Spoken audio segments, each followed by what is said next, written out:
Good morning and Assalamu alaikum. I hope so you all are doing good. Today we will do past indefinite tense.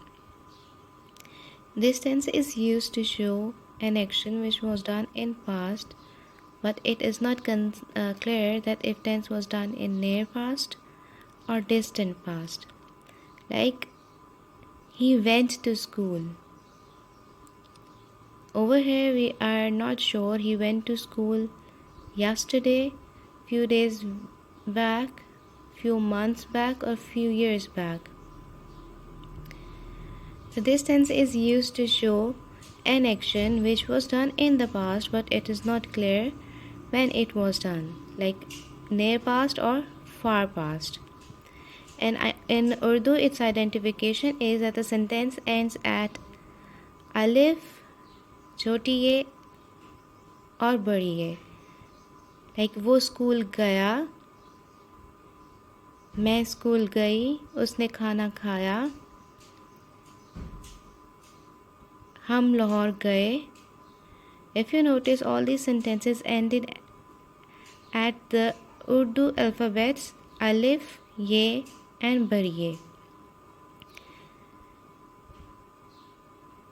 In affirmative sentence, we use second form of verb, subject, second form of verb, and object. No helping verb is used in affirmative sentence of past indefinite. And in negative sentence, we use the helping verb did. Did is the second form of helping verb do. Subject, did, not, first form of verb, and object. With did, always first form of verb is used. Many of the students make mistake that they use second form of verb with did, and grammatically this is a totally wrong sentence. With did, always first form of verb is used. And to make interrogative sentence, we move helping verb at the beginning of the sentence.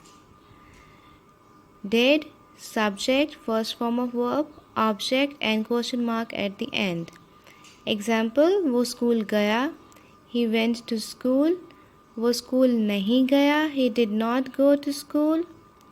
क्या वो school गया, did he go to school?